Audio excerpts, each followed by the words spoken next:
Rupanya yang dia tengok tu adalah Assalamualaikum semua, apa khabar? Selamat datang ke Hari Semalam.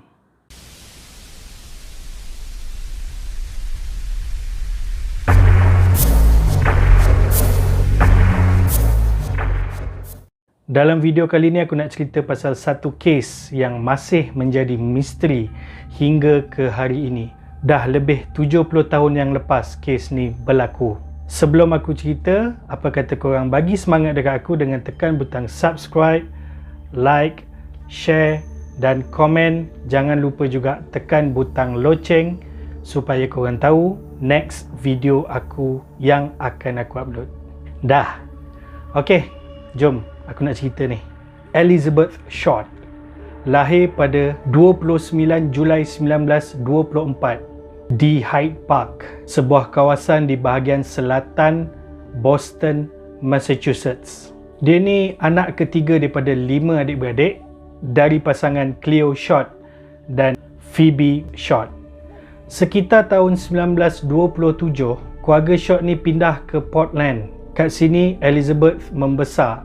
Ayah dia buka satu perniagaan padang golf yang kecil. Padang golf yang Mr. Bean main tu. Tahu tak? Namun pada sekitar 1929, krisis ekonomi melanda dunia dan Amerika Syarikat adalah antara negara yang teruk terjejas. Disebabkan tu perniagaan keluarga Short ni jatuh merundum, simpanan mereka habis dan mereka jadi miskin. Pada 1930, bapa dia ni hilang tak ke mana. Tapi kereta bapa dia ni dijumpai terbiar dekat jambatan Charlestown. Orang-orang kampung syak yang bapa dia ni dah bunuh diri dekat sungai Charles tu. Yelah kan, sebab dia ni tengah stres. Masa tu dah jatuh miskin. Mak si Elizabeth ni percaya yang bapa dia dah bunuh diri. Biasalah macam mak-mak yang percaya grup WhatsApp. Jadi mak dia bawa anak dia 5 orang ni pindah ke Medford. Dia duduk dalam satu rumah kecil dan untuk menyara kehidupan keluarga dia, dia bekerja di sebuah kedai buku. Pada tahun 1942, mak dia ni dapat satu surat. Itu adalah surat daripada bapa dia. Surat permintaan maaf daripada bapa dia. Rupanya bapa dia masih hidup dan masa tu berada di California. Elizabeth yang masa tu berumur 18 tahun, bila tahu bapa dia masih hidup, dia cari bapa dia dan dia tinggal dengan bapa dia dekat satu kawasan di California. Niat sebenar dia ni nak jadi artis, nak pergi Hollywood sebenarnya. Tapi bapa dia tak bagi. Jadinya bergaduh hajalah dua beranak ni. Sudahnya Elizabeth ni keluar daripada rumah bapa dia pada Januari 1943. Masa ni lah yang dia cuba nak jadi artis. Masa tu dia pergi semua casting yang ada. Sana sini dia pergi casting untuk dapatkan tempat jadi pelakon. Tak kisahlah drama ke, filem ke, iklan ke, apa saja casting yang ada, dia pergi. Masa kat Hollywood ni, kenalan-kenalan dia semua orang-orang yang kelas atasan, yang trendy, yang fashionable, kira orang popular lah. Kira macam sekarang ni macam IG famous lah. Disebabkan rupa paras dia yang cantik, dia dapatlah terpilih beberapa kali jadi pelakon drama, pelakon filem. Tapi tak dapat jadi terkenal, tak dapat jadi meletup. Sebab persaingan kat Hollywood masa tu ramai artis-artis yang lebih berbakat. So dia ni kira macam artis suam-suam kuku lah. Pada masa yang sama, dia ada kenal dengan seorang lelaki bernama Mark Hansen. Mark Hansen adalah seorang pemilik kelab malam dekat LA. Mark Hansen ni ajak Elizabeth duduk sekali dengan dia bersama beberapa lagi artis lain. Kira Mark Hansen ni akan jadi majikan dia lah macam tu. Disebabkan Elizabeth ni tak banyak sangat job, dia kenalah kerja juga kan nak cari makan. Maka dia pun jadilah pelayan dekat kelab Mark Hansen tadi tu. Pelayan yang macam mana korang faham-faham lah kan. Jadi begitulah kehidupan Elizabeth ni untuk beberapa tahun. Kalau ada job berlakon, dia pergilah berlakon. Kalau tak ada, dia jadilah pelayan. Pada April 1946, ada satu filem yang bertajuk The Blue Dahlia, lakonan Alan Ladd dengan Veronica Lake, diterbitkan. Perwatakan dan rupa Elizabeth ni seakan-akan macam pelakon utama dalam filem tu. Tapi disebabkan Elizabeth ni ada rambut hitam panjang dan dia suka berpakaian hitam, kawan-kawan dia bagi julukan kat dia dengan nama The Black Dahlia. Kira macam nama samaran lah. The Blue Dahlia tu kan filem. So The Black Dahlia ni Elizabeth tu lah tadi. Tapi siapa sangka nasib Black Dahlia seakan-akan sama macam filem Blue Dahlia tu. Sebab filem tu pun mengisahkan tentang pembunuhan juga. Pada suatu pagi yang indah bertarikh 15 Januari 1947, seorang penduduk bernama Betty Bersinger bersama dengan anak dia yang berusia 3 tahun bernama Anne sedang berjalan-jalan di kawasan Leimert Park. Diorang ni nak pergi kedai kasut mulanya. Tapi Betty ni terberhenti apabila dia nampak ada satu macam mannequin yang ditinggalkan atas rumput kat tepi jalan depan rumah orang.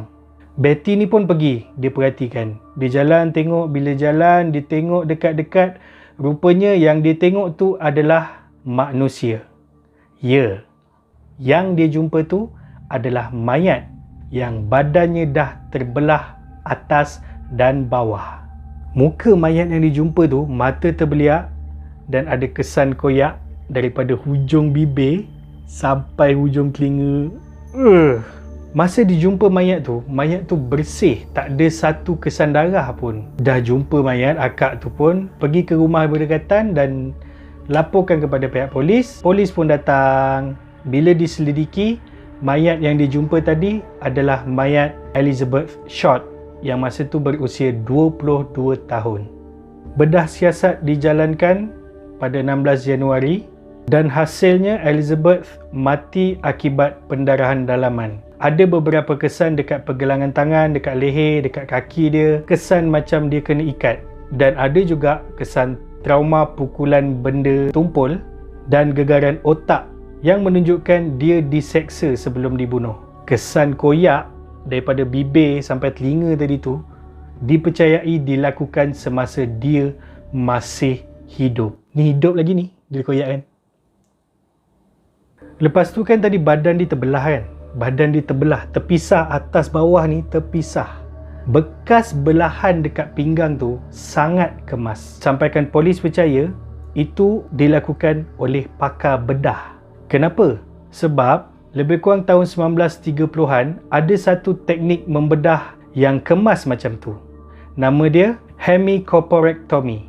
Sekarang polis nak kena carilah siapa pelaku dia, siapa pembunuhnya. 9 hari selepas mayat Elizabeth dijumpai, polis dapat satu kiriman surat yang tulisannya menggunakan potongan surat khabar dan majalah.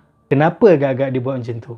Sebab dia tak nak polis kesan tulisan tangan siapa yang hantar surat tu. Bersama surat tu ada barang-barang peribadi daripada Elizabeth. IC dia, surat beranak dia, gambar-gambar dia. Ada juga buku alamat yang dah terkoyak beberapa halaman. Disebabkan Elizabeth ni kira macam bintang baru, macam budak-budak baru nak up masa tu dekat Hollywood, cerita dia sebulan penuh dekat surat khabar, dekat TV. Ada je kisah pasal dia. Dan dalam kecoh-kecoh, heboh-heboh polis nak cari siapa pembunuh dia, ramai yang datang yang mengaku sebagai pembunuh Elizabeth Short. Nak tahu kenapa? Sebab diorang nak nama diorang ada dalam catatan sejarah Amerika. Pengakuan palsu tu punya ramai, sampai ada lebih 500 pengakuan. Ramai orang datang yang nak mengaku sebagai pembunuh. Dah macam audition AF dah. Tapi polis abaikan semua pengakuan palsu tu. Kenapa? Sebabnya orang yang disoal siasat dalam kes ni pun dah ada dekat 200 orang.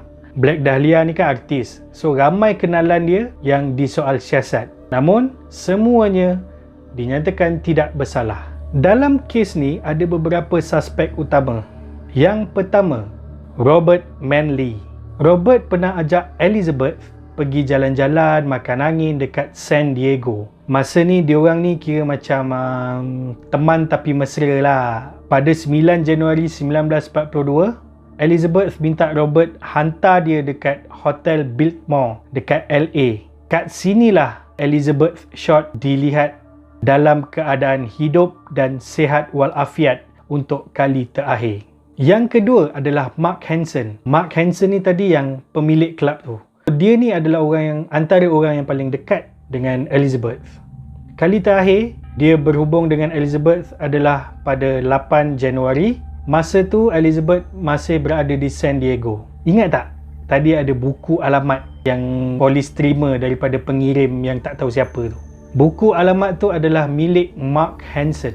Suspek ketiga adalah George Hodel.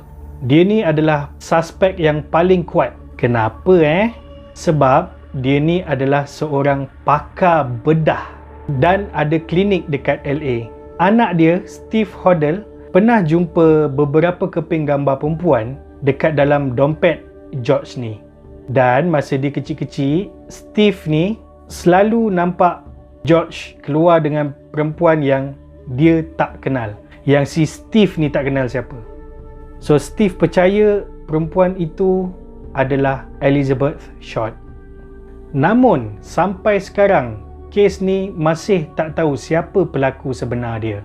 Agak-agak korang lah kan, antara 3 orang suspek tu, siapa yang sebenarnya pelaku? Ramai juga yang menganggap LAPD sengaja tutup kes ni. Apa puncanya? Diorang je lah yang tahu. So itu dia tadi sebuah kes yang menjadi misteri masih sampai sekarang ni. Ada yang cakap kes ni dah selesai, tapi ramai juga yang masih tak percaya kes ni dah selesai.